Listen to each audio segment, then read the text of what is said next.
Hello guys! Welcome back to my channel. Alright, may kadaldalan po ako no, sa Facebook po na isang viewers po natin no, na nagtatanong tungkol sa SPC Power Corporation kung maganda ba itong dividend stocks. No? So yun ang pag-uusapan po natin.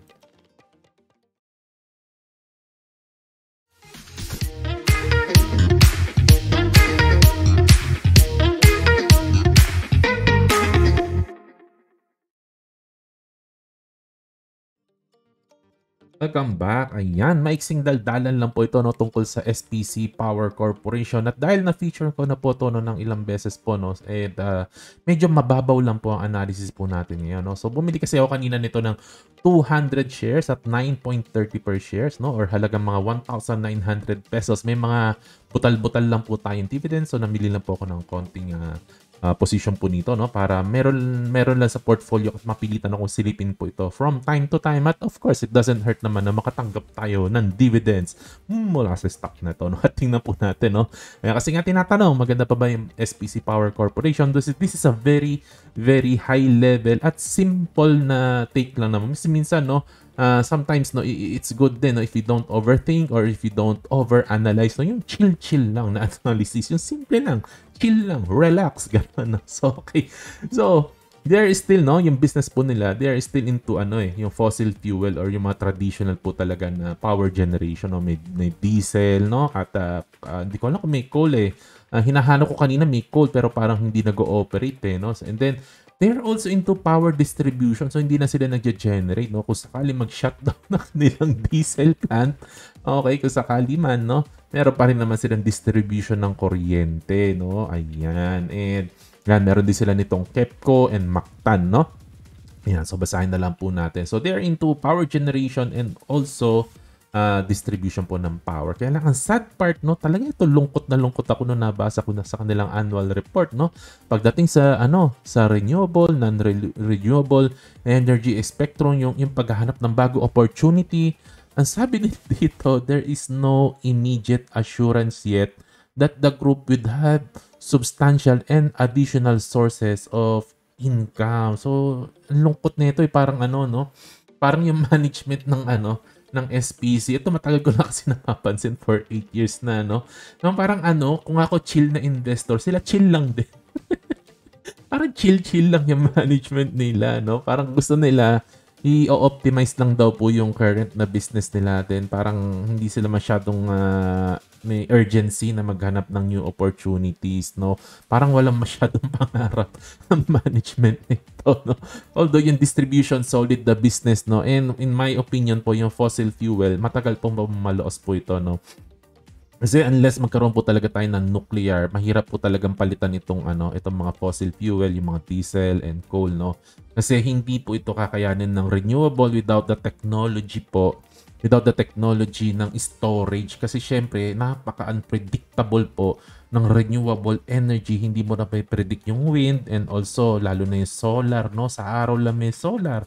Paano yan? Mas malaki ang konsumo ng kuryente pagpalo ng 6 to 8 PM. Ayan po kasi nag-uuwian yung mga tao sa bahay. Pag-uwi, bubuksan ng TV, bubuksan ng aircon, sumisipa po yan, walang araw. So, wala pa rin po maipalit po kasi no, sa ngayon. Sa ngayon po, although heavy po ang research po ng mga energy sector po, no. Pero, yan talaga ang susi po niya magkaroon ng nuclear sa Pilipinas. Yan ang papalit sa mga traditional po talaga katulad ng mga fossil fuel po. So medyo matagal-tagal pa po ito, no?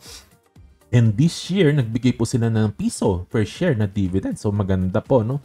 At kung mapapansin po natin, no, dati mababa sila magbigay ng dividends pero lately medyo tumataas po, no? Kaya lang syempre 2022, 2023 medyo masama kaya bumagsak ang presyo nito no?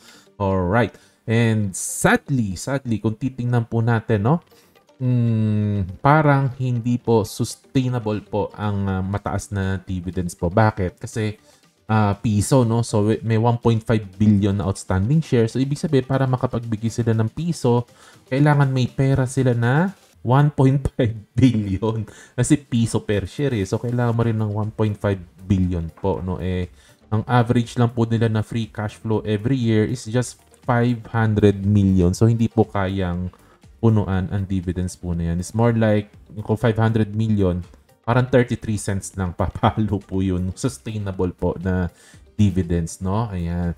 Pero parang kaya po, kung gugustuhin po nila, kaya pa rin po nila magbigay ng 80 cents, ganyan, or piso for the next 2 years or 3 years. Parang kakayanin kasi malaki po ang kanilang cash position. Nasa 4.7 billion po ang kanilang cash po ngayon. So, kaya po nila magbigay kung gugustuhin po nila. Pero kung tatanungin po yung sustainable, parang kulang. Free cash flow, no? At kung valuation lang, yung chill lang na valuation, chill lang na valuation po. So, kung gagamitan natin ito ng discounted cash flow, no? Discounted cash flow, so i-assume po natin na 500 ang kanilang free cash flow per year. At mag-i-increase po ito, no, ng 5% every year. Yung free cash flow nila mag-i-improve every year, no? 5%, 5%, 5%. And then, i-discount po natin sa present ng 10%. Ibig sabihin, ang ina-expect natin na return, no, sa pera ay 10%. So, i-discount natin ng 10%. And then, ipo-project natin into infinity. Sorry, no? Sorry sa konting math. Ibig lang po sabihin, i-project lang po natin magkano ilan yung cash na makukuha nating 500 million per year into infinity. At lagyan natin ng increase at discount, whatever. Kung hindi nyo po nasusundan, okay lang po yan. Hindi naman to math channel. So, ibig pong sabihin lang po niyan, ang value po ng lahat ng free cash flow po niyan at present time is 11 billion po. So, 11 billion po yon. Kung mag-umpisa po tayo ng 500 million, po-project natin to infinity po, no? And idadagdag po natin yung cash na meron sila today, which is 4.7 billion.